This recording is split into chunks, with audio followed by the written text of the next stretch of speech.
Hi, I'm Simon with AppliancePartsPros.com. Today we're going to show you how to repair your appliance. Are you ready? Remember, anytime you work on your appliance, make sure it's unplugged or the circuit breakers are off so there is no chance of electrocution. In this video, we'll show you how to replace the surface element switch in an Amana range. It's going to be a very easy repair, should only take a few minutes to show you how to do it.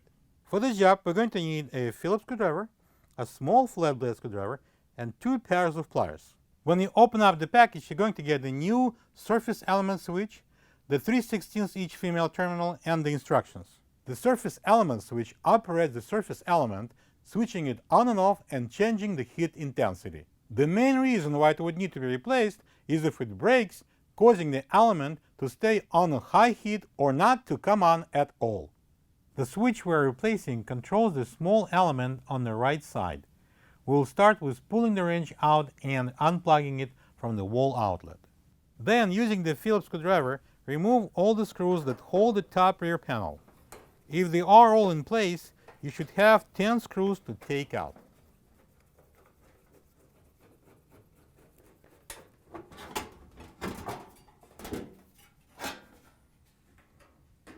Remove the switch knob.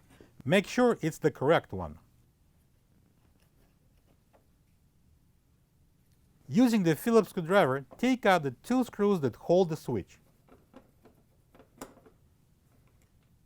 As you can see, all the wires are grouped into 2 quick disconnect plugs. This makes it much faster to connect and disconnect the wires and impossible to mix them up. If you have the wires connected individually, use the flat blade screwdriver to remove them from the old switch and install to the new switch one by one. You can also take a picture. Memorize which way is the top, and using the flat blade screwdriver, pry off both of the plugs.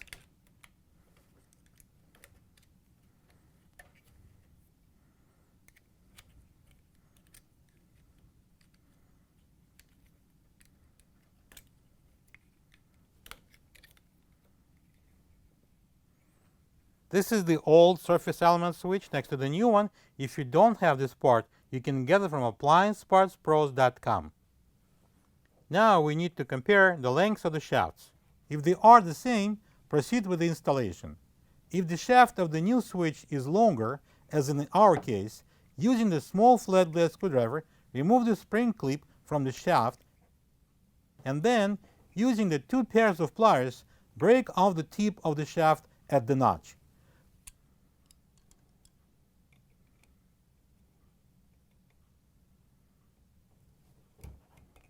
Place the spring clip on the shaft.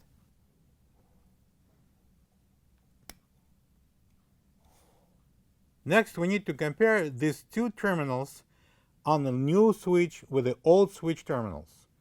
If these terminals are smaller than the rest of the terminals, we should proceed with the installation.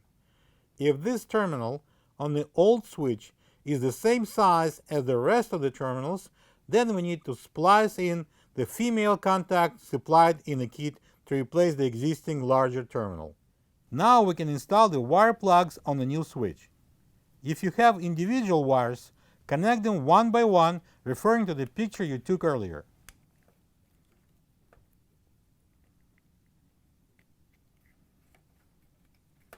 Install the switch on the control panel and secure it with the 2 Phillips screws. Install the knob with a notch fitting over the groove. Install the rear panel top first and secure it with the Phillips screws.